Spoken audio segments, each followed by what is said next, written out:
Hey guys, how we doing? Joe here. Okay, so this video is going to be a little different than what we usually do on the channel. As you know, Kevin is reviewing the Harry Potter books, and I'm not currently reading anything, which I know I really should be. But I had a fun idea. I thought I'd show off my Criterion collection. I love watching these videos on YouTube of people showing off theirs. Mine is growing. I have quite a few, but I don't have that many, and maybe it's not as extensive as I want it to be. There's definitely some titles that I should have in there. This is just kind of based off my own taste. I do a lot of blind buys, and I'm constantly looking for more of them. They're very expensive, but they're worth it, man. I love collecting these things, and I want to share this with you guys. So I'm going to start with the newest title that I got. I bought three for Black Friday recently. I'm going to save my favorites for the very end here. But the latest Criterion I purchased was Martin Scorsese's After Hours, 1985. I love this movie. This is not the first. This is not the only Martin Scorsese title you're going to see in this collection, but this is a very unique one for Scorsese. This is post Taxi Driver, post Raging Bull. He had just a little paper mache donut there from the movie. If you've seen the film, you know what that is. Post Raging Bull, post King of Comedy. His career wasn't in a total slump, but King of Comedy bombed. Which, by the way, Criterion, if you want to release King of Comedy on Blu-ray or 4K, please do. I would purchase that in a heartbeat. And I think it's very unique to Scorsese's career in the sense that it's pretty much a comedy. Excuse me, a little indigestion there. It's pretty much a comedy. It's a fun movie. You can tell the Safdies love it. Like, I feel like Good Time and Uncut Gems is very much inspired by this film.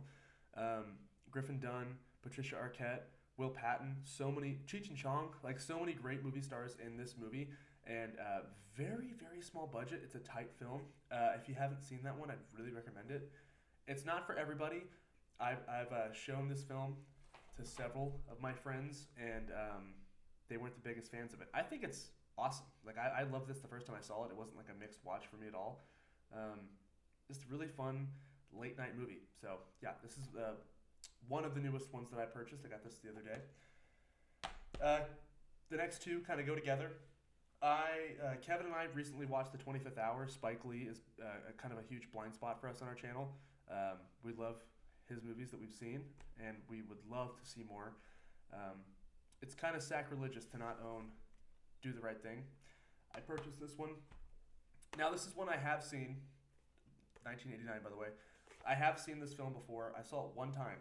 And by the way, After Hours, Do the Right Thing, and the one I'm going to show you, I have not had a chance to watch these yet. So I don't know what the cut with the scan looks like. I've been I need some more free time. It's the holidays and I've been very busy recently. But maybe one of the best films of the '80s. I think the best film of the '80s is going to pop up in here. I'll show it to you guys very shortly. But this is '89. What to say about this film that hasn't been said already? Spike Lee is an absolute master at filmmaking, just an absolute genius. And this film is not only precedent, it is absolutely important, and just very visually creative. There's so many filmmakers today that are trying to do what Spike does, and Spike, still working. He's still prolific. I just think this is a very interesting film. If you guys have not seen this, please check it out. The other film that I bought from Spike Lee that's in the Criterion Collection is Malcolm X. Now, like I said, I haven't had a chance to watch these Blu-rays yet. I haven't seen this film. I have not seen this yet. This is a blind buy. It's 3.5 hours long. Little Blu-rays there. I know I need to watch this. I will watch this. I think Christmas is when I'm going to watch it. Obviously, I'm very familiar with the story of Malcolm X. Love Denzel Washington. This is my best friend's favorite Spike Lee film. And he said, without a doubt, buy this Blu-ray. Buy it. I'll watch it with you. And so, without hesitation, added it to my cart on Amazon. By the way, Amazon always has discounts running for Criterions. That's kind of where I do most of my shopping for these, if I don't go to Barnes & Noble. So I cannot wait to dive into this film. This is 1992. And everyone tells me that Denzel, who has 2 Oscars, should have won Best Actor for this film. So I cannot wait to watch this. Okay, so next film. This is the first Criterion I ever bought. Very first one. And it wasn't even intentionally. I didn't buy it knowing that it was a Criterion. I bought this from Dollar General. I think I was in high school, my freshman year. I don't even have the case for it.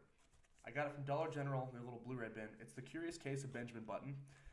Um, I know this looks ridiculous. I know. I don't know if this counts or not. The Blu-ray is in here. You can see the C on it. I love this film. I know a lot of folks say that it's not their favorite Fincher. 2008, by the way. I think it's visually stunning. Has a lot of parallels to Forrest Gump. Brad Pitt is phenomenal. Kate Blanchett is phenomenal in the film. I love it. I find it quite moving. I don't think Fincher has a bad film. And I'm including Alien 3 in that. That's all I'll say. We can debate it in the comments, but that's all I'm going to say about that. But no, Benjamin Button, if I'm not mistaken, is the first Criterion Blu-ray, just in general, because obviously the Criterion's been around forever, restoring films. I think that was the first issue Blu-ray, though. So, could be wrong about that. If I am, please let me know.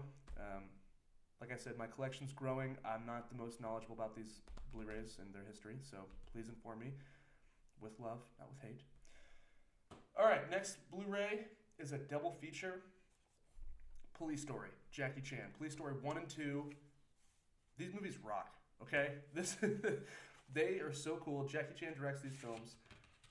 The stunt work alone in these movies, guys, is worth the purchase. Like, this is an absolutely phenomenal Blu-ray set.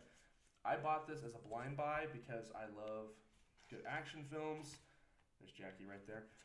I love good action films, especially ones that use practical effects, and I think I honestly bought this because I had seen John Wick 4. It's been a few years since I've had this, and I kind of wanted to get something in the same vein. Now, these are much more comedic, obviously, if you have seen the films, but they do contain some of the most incredible stunt work that I've ever seen put to film. It's absolutely amazing. Buster Keaton very much inspired these films. By the way, the years for these films, I'm going to try to give you guys the years. It's 1985 for the first one and 88 for the second. So, Police Story double feature. If you can find these, I really recommend you buy them because it's just a great watch. So much fun to be had with these films. The only thing I don't like about this is getting it back in. It's kind of a pain. So, I'm going to do this later when I'm not recording. That way, I don't want to scuff that up there. That way I don't take up too much time here. Okay, the next film I have, if I'm not mistaken, this is the only film PTA has in the Criterion Collection, Punch Drunk Love. It's not my favorite PTA film. I do love this movie, though. I think it's certainly one of its most unique. The cinematography is absolutely outstanding. Philip Seymour Hoffman is incredible in this film. Adam Sandler is incredible in this film. Emily Watson. It's one of the strangest and most moving love stories I've ever seen. It really is. It's just visually astounding. It's hilarious, and it's honestly quite poignant. So, Punch Drunk Love, 2002. So, yeah, there's that for you guys. Okay, the next one. This one's a little artsy-fartsy. Now, this is not the only Kurosawa film I've seen. I love Seven Samurai. Love Seven Samurai. Love Akiru. Rashomon is fantastic as well. This is the only Kurosawa Blu-ray I have. I know I'm going to purchase more. I will purchase more. But I have Akira Kurosawa's Dreams. This is the first Kurosawa film I've ever seen. It does have Scorsese in it as Vincent Van Gogh. Very abstract film. Very strange film. Very beautiful film. Maybe one of the most colorful films ever made. Is it his best? I don't know. I can't say it's his best film. But it's definitely one of his most interesting. I haven't seen his entire filmography, but from what I have seen, I think this is up there for me. Maybe in the top 10. I mean, I would have most of his films above it, like High and Low is up there for me as well, Stray Dog. But I think this is a big swing and just an absolute beautiful film. So check out Dreams if you guys haven't seen it, 1990. All right. I know that Robert Altman has a few in the collection as well. Another filmmaker that I'm pretty blind on, but I love Warren Beatty. McCabe and Mrs. Miller. Yeah. First time I watched this Criterion, I didn't like it. Did not like it the first time I saw it. Rewatched it 4 times that week because I was like, everyone loves this film, and what am I missing? And I do think this is a movie that you have to watch more than once to really appreciate or even get. There's so much happening in this film. And if I'm not mistaken, when it was first released in 1971, I don't think it was a hit. I mean, obviously, Altman was coming off of MASH. This is the inside, by the way. There we go. I'm not going to take the books out and stuff, by the way, guys. I know you guys are like, take the books out, take the Blu-ray out. We're just saving time here. I'm just kind of giving you a quick lowdown here. But I don't know. This film definitely stuck with me. Even though I didn't care for it the first time I saw it, I kept thinking about it. And with each return, it grew more and more interesting in my mind. And I don't think there is a Western quite like this. I mean, Peckinpah makes... it's not even Peckinpah, really, man. I mean, like, it's close to a Peckinpah film, but, like, it's just pure Altman. Like I said, I need to see more of his films. I know Nashville's in the Criterion collection. I think it's out of print at this point, but there's a pretty solid Paramount Blu-ray. So I need to see more Altman films to kind of compare it to the rest of his filmography. But I loved this movie after the fourth watch. I return to it maybe once a year just because while it's very visually stunning and an interesting story, I don't know if it's the most rewatchable film, but a great film nonetheless. Okay, I bought this next Blu-ray for my birthday in 2020 because we all know that was a rough year. It is The Great Escape. Now, is this the greatest World War II film ever made? Maybe. Possibly. Probably not. But for the longest time, I do think this held that title. What a cool movie. If you love Quentin Tarantino, if you love men on a mission movies, this is a movie you need to see. 1963, Steve McQueen. No one has ever been cooler than Steve McQueen is in this movie. And that's not a pun, if you guys have seen the film. But not just Steve McQueen. I mean, this cast is extensive, man. I mean, it's Donald Pleasance, James Corbin, Charles Bronson's in this movie. I mean, oh my gosh, what's his name? Maverick. James Garner. I can't believe I forgot James Garner's name. That's so embarrassing. But yeah, very cool Blu-ray. The special features in this are absolutely awesome. There was not a lot going on in 2020, so I watched this a bunch. I checked out all the special features on here. Really cool movie. So if you guys don't own this one, I highly recommend it. Let's see here. Okay, now this is the first the first proper Criterion Blu-ray that I bought. Obviously, Benjamin Button was the first. This one was the first one that I intentionally went on my way to buy a Criterion Blu-ray for because I have a huge soft spot for Terrence Malick. Now, a lot of people call his movies pretentious. They can go to hell. They can go to hell. His movies rock. They're, I don't know if there's a filmmaker that makes me think more than him. Maybe that's a bold statement to say, and it's probably not true. But I love Terrence Malick. Tree of Life, 2011. It's definitely not for everyone. I'm going to say that right now. Like, if you're listening to this right now and you're like, oh, I've never seen that, I want to check it out. This is the inside, by the way. I want you to know that this movie is pretty freaking out there. I don't want to give anything away about the film, but it's not what you're expecting. It is a drama about a small family in Texas, and that's all I'm really going to say. But it's so much more than that. There's two cuts of the film in this. I believe the director's cut's on here as well. Just an absolutely visually astounding film. I mean, if you've seen a Terrence Malick movie, you're going to love it or hate it. It's very poetic. He shoots and edits his films in a way that kind of come off as a nature documentary, and I think this film is maybe one of the most visually stunning films of all time. So, Tree of Life, 2011. By the way, Great Escape, 1963. I'm sorry. It's very late. I'm trying to get this up for Christmas. All right. Now, this is kind of a cheat. This one's a DVD. Like The Curious Case of Benjamin Button, when I purchased this, I did not realize it was a Criterion. Godzilla, baby. The original 1954 Godzilla has both versions of the film. Obviously, the original theatrical, and then the Raymond Burr film, the 56 reworking of it. This one's really cool. I know that they released a whole Blu-ray box set. I want to buy it really bad. It's just so freaking expensive. And honestly, I don't love all those movies. I do love this one, though. And if you check this out, watch this. This is a really cool DVD. Right? I know. When I bought this, this is kind of what put Criterion on the map for me. I was like, what is the Criterion edition?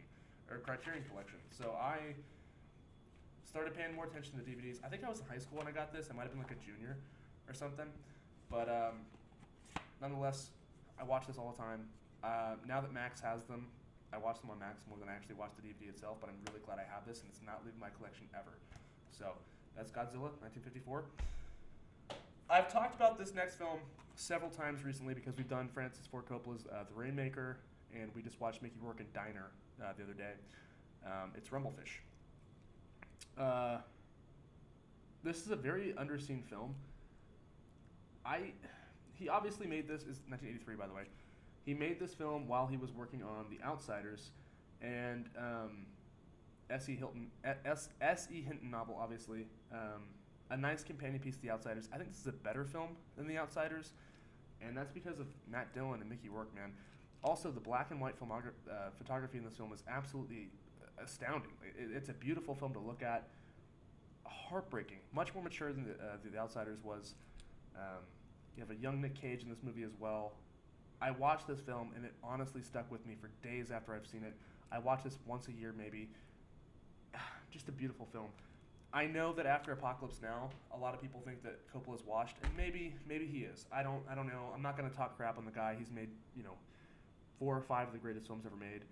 I think Rumblefish has got some juice, and it's an absolutely incredible watch. So if you have not seen Rumblefish, please watch Rumblefish. Watch this movie. This movie is amazing. One of the best films of the 80s. And Mickey Rourke should have won an Oscar for his performance in this movie. I will stand by that. Okay, another film. This is the one I've seen the least. I've watched this maybe twice, and it is The Friends of Eddie Coyle. I'm a big Robert Mitchum guy. Peter Yates, 1973. Like I said, watched it twice. It's not my favorite film. Definitely a slow burn, but definitely a really cool 70s crime thriller. Deeply sad. Like a very sad film. Boston crime film. I've been meaning to watch this again just because I don't watch it that often, and I try to, if you have it, you want to use it. The cinematography in this is insane. Really good movie. It's just one that I don't return to. I don't know if it's because it's so sad or because it's a slower film. I mean, I love slow movies, obviously, but I don't know. It's one of those films that I just don't really return to. I bought this having not seen it, and I really need to break this one down more. So yeah, The Friends of Eddie Coyle. All right, now we're getting to the end of the list here. My absolute favorite movies. It's gonna be very cookie cutter. I know. You're not gonna see anything in here that's. You'll see one pre-70s. You'll see one film pre-70s that I have a very, very soft spot for. That's one of my absolute favorite films of all time. But yeah, this is my list. My personal favorite. Just because it's my favorite doesn't mean it's these are the best movies of all time, or the best Criterions. This is just what I have, and I do want to expand. So here we go. Thief. I am a junkie for Michael Mann. His first film, 1981. James Caan's best performance. Why aren't all movies like this? They should make a Thief every single year. Not a remake, but it's just like in the vein of Thief. This movie's so freaking cool. Like, if you watch this movie, if you've never seen it, it'll be your favorite movie for like the next 2 months. I watch this all the time. I also got this in 2020. Not a lot going on. And obsessed with it. Amazing Tangerine Dream soundtrack. Kind of a shame this is the only Michael Mann Criterion because I think he's got so many of my favorite movies, but this is easily a top 3 Michael Mann film for me, and the commentary for this movie is awesome. Now, Heat is probably my favorite movie of all time. This is a close second. It goes Heat, Thief, Manhunter for me. I could watch those 3 movies on a loop and never be bored. Incredible film. This might be my favorite Criterion, or at least my favorite movie out of the whole collection. I don't know. But I cherish this. This is an absolute banger of a movie. Okay. Now, this is the film I was talking about. 1957. Most people say Citizen Kane is the greatest directorial debut. I will raise you 12 Angry Men. Yes, 12 Angry Men. If you're not a fan of if you're not a fan of black and white films, if you find them slow and you're just kind of getting into like collecting films or just old school films in general, I highly recommend you start with this movie. It takes place in one room essentially, and it is just it is riveting the whole time. Like I never get tired of watching this movie, and I'm always brought to tears by the end of it. Henry Fonda will rip your heart out in this movie and make you believe there is good in this world. Sidney Lumet is an absolute master filmmaker, insanely prolific. His filmography, I've maybe seen a third of his films. Like I've seen a decent amount of Sidney Lumet films, but I have not even scratched the surface on how many films he has. But this is probably going to be my favorite from him. I love it so very much. I've watched every single special feature on here. It's beautiful, as all these films are. Just an absolute delight, man. 12 Angry Men is a banger of a film, and I think everyone should see it. This is one of the rare films I think is mandatory that you watch. This is a must-watch film. Okay, now we're going to get into my favorite director. My absolute favorite director. One of his films is already on here. It's such a film bro thing to say. I know. It's Martin Scorsese. Last Temptation of Christ. The first Scorsese Criterion I bought. What to say about this movie? I mean, that's the thing with Scorsese, right? Is like I can't say anything that hasn't been said already. But I don't know what I was getting into when I signed up for this film. But I do know that it definitely exceeded my expectations. Obviously, very controversial when it was released, and I remember watching the film for the first time being like, why is this controversial? Is it because of how they're portraying Mary Magdalene? And then you get to the last 30 minutes of the movie, and you're like, oh, that explains it. Yeah, so Scorsese's 80s run, obviously, we talked about it briefly with After Hours. He tried to get this movie made after the King of Comedy, and he couldn't get it made. So then he made After Hours, and after Hours he made After Hours. After that he made The Color of Money, which I think is one of the best sports films of all time. Love The Color of Money, and finally got to make The Last Temptation of Christ, which is, if anybody thinks that Scorsese's just the mob guy, you're wrong. You're so freaking wrong. His films on spirituality are beautiful. Like Last Temptation, Silence. I have not seen Kundun. That is the one film from Scorsese that I have not seen is Kundun, and it's kind of hard to find. I know I could probably find it online illegally, or maybe there's a DVD out there somewhere. But this film specifically, I think about constantly. I think about Willem Dafoe's performance. I think about how cheesy it is seeing Harvey Keitel as Judas. I think about the last 30 minutes quite a bit. And I think this raises some pretty important questions. And, I was raised Catholic. The Catholic Church hates this film. And boy, did they get this one wrong. This is 1988, Last Temptation of Christ. All right, we're sticking with Scorsese. This might be the best movie ever made. It might be. I'm not saying it is. The Godfather is probably the best movie ever made. It probably is. But this is for certain the greatest film of the 80s. Raging Bull. It's Raging Bull. Like, what am I going to say about Raging Bull? I can't sit here and bloviate about Raging Bull when the entire internet has. All I do know is this Blu-ray, I just cussed, I'm going to have to edit this out. This Blu-ray looks insanely good. This is one of the best looking Blu-rays I've ever seen in my life. Just an absolute study on masculinity, toxic masculinity, on rage, on self-destruction. When we were doing the TV show Mad Men on our channel, I returned to Raging Bull quite a bit because I think there's some parallels to this film. But I watched this one probably more than anyone should. I wouldn't call it rewatchable necessarily, but I do watch it a lot. I don't know why. I love the filmmaking in this. I love the camera work. I love everything about this movie, guys. It is a great film. It is a tough watch, so if you are easily triggered, I'm warning you. But watch it anyways. Just watch the movie. It's so good. 1980. Okay. The last Scorsese Blu-ray I have, it's not Mean Streets, which I do own. I don't have the Criterion version of it. It's not The Last Waltz. It's not The Age of Innocence. It is The Irishman. I'm not wrong when I say that in 30 years, we're going to be considering this film to be one of the all-time greats. This is my favorite film from 2019. 2019, by the way. My favorite Netflix movie. It is a shame that he could not get this film made anywhere but Netflix. That Netflix had to fund this movie, and I thank them for it. I really do. This Blu-ray they issued too is absolutely stunning, guys. Oh my god. Now, I get it. Oh, little booklet fell out there. Heard you paint houses. I get it. Is the de-aging corny? I mean, I think all de-aging looks pretty bad, for the most part.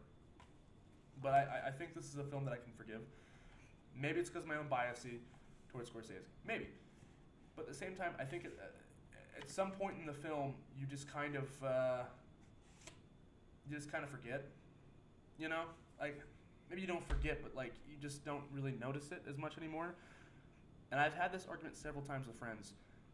I think that it's necessary that it is these actors, it's Pacino, De Niro, and Pesci, that are being de-aged throughout the film because you have, it's very meta in the sense that he has this established career with De Niro and Pesci for so long, and obviously the De Niro and Pacino connection, that it has to be them. We have to stay with them for the span of 30 years to get the full emotional impact of what happens at the end of this film. It is beautiful. It goes from being a Scorsese, Goodfellas romp, kind of in the beginning. I'm not gonna sit here and say that it's a continuation of Goodfellas because it's so much more than that. To being like straight up a Bergman film in the end. Like this film has more in common with like Wild Strawberries or something than it does with Goodfellas. Obviously, there's a strong Goodfellas connection. I'm not sitting here saying it's not like Goodfellas at all because there is a connection, but it's deeper. It's very wise. It's very sad. The Irishman's a fantastic film. I will not hear anything different. I know that De Niro kicking that guy looks awful. I get that. You can tell it's an old De Niro, but that movie is perfect. That is a great film. Okay, that's all the Scorsese I have. Now, I said Thief was my favorite Criterion Blu-ray. If it's not Thief, it's got to be De Palma's Blowout. De Palma, man. It's tough for me to talk about De Palma because he has maybe 4 or 5 films that I just go absolutely bananas for. But he's got so many stinkers. I think Blowout is such a cool movie. 1981. Probably John Travolta's best performance. Very fun neo-noir thriller. Political thriller for sure. And I think early 80s and 90s De Palma, his camera work is unlike anything I've ever seen. No filmmaker outside of Hitchcock is doing what he's doing. He's very much in conversation with Hitchcock and continuing what Hitchcock brought to screen, but he can push boundaries a little more. I'm not going to sit here and talk about it because Tarantino's talked about it ad nauseum, about how his love for De Palma and how great De Palma is and how he prefers De Palma over Hitchcock. Noah Baumbach did a really, really good documentary on De Palma, called De Palma. And this Blu-ray, and the next Blu-ray I have, actually has the interviews from that documentary as well. So, Blowout, great film. And then, as I mentioned, we have another De Palma film, 1980, Dressed to Kill. Controversial movie. Not as good as Blowout, but there's a sequence in this film that is, it's straight out of a Hitchcock film. Michael Kane, Angie Dickinson. This movie is so gory, but also like just a very fun throwback. They don't make thrillers like this anymore, like at all. Like I have not seen a thriller like this this decade, this century maybe. I mean, I really haven't. I mean, this type of erotic thriller is just dead, and it's got very impressive camera work, like I mentioned with Blowout. Insane, an absolutely insane bananas Michael Caine performance. Is it cheesy? Yes. I think it's supposed to be, but it looks beautiful. The film knows what it is. It's tongue-in-cheek. If you haven't seen this movie, check it out. Give it a chance. Go in with an open mind. It's a fun movie, guys. It's not meant to be taken seriously. It's a fun movie. So yeah, I recommend checking this one out. 1980, Dressed to Kill. Okay, one of my all-time favorite films. All-time favorite films. Top 10, top 7, maybe. Top 6 even. That's The Graduate. The Graduate. My absolute favorite ending of all time. I can say that for sure. Um, I don't know if that makes me an idiot, but I think this movie is astounding. I watch this all the time, like constantly watch The Graduate. Love this movie. Um, Great score, great music in this film. Simon and Garfunkel, obviously Dustin Hoffman, my favorite Dustin Hoffman performance, um, and Mike Nichols, another director that I'm not largely familiar with. I know who Mike Nichols is. I know the films he has done. I have not seen a lot of them. Um, I'm trying to make it a point of mine to go back and watch a lot of the classics. Mike Nichols is definitely on the list for me.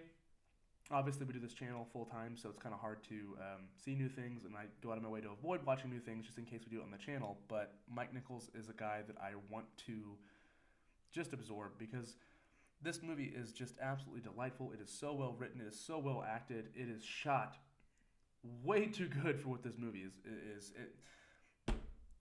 Watch this movie if you haven't seen it, but it's one of the most famous movies of all time. Chances are you have seen this movie. Okay, in the very last Criterion, we're sticking with Dustin Hoffman, Sam Peckinpah's Straw Dogs.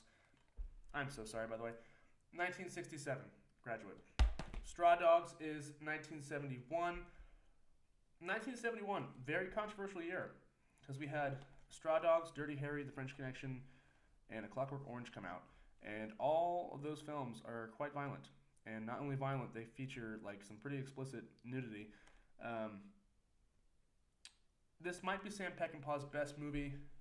I know everyone's saying Wild Bunch or Pat Garrett and Billy the Kid, which that's a Criterion that I am meaning to purchase. I'll be going out of my way to purchase that very soon. But Straw Dogs for me is just, it's so much different than his films because Bloody Sam, as they call him, obviously very important to the Western genre. This is not a Western. This is set in London. And basically, if you've never heard of Straw Dogs or if you've never seen Straw Dogs, the ending of Home Alone is cribbing from this movie. Let's put it that way. Except for this one is way more violent, way more gory, and has a lot to say about masculinity and what it means to be a man, especially in the 70s. And the politics of this movie, probably not the best for today, but nonetheless, it's a very interesting film. I love watching it. It is a tough hang. I maybe watch it. It's a once-a-year watch, if I'm being honest with you. It's a feel-bad movie, but it's a really important film, I feel like. So, I apologize if this video went on too long, or if you just did not like my choices of film. I know that I could stand to have a few more Bergman films, or any Bergman films for that matter. More Kurosawa for sure. Let me know in the comments what I have to have in this collection because I'm still growing it. I've only been doing the collection, I mean, I guess I've had it for a few years now, but like I'm trying to grow it more. I want more films. I want important films, not only just to rewatch, but like to have and to study because this collection is very important. Like the film restoration is important to me because if we don't restore it, if we don't, get it on physical media, it's going to go away. And it's important to cherish it while we have it now, and they can't take it from you. So thanks for being here, guys. We will see you next time.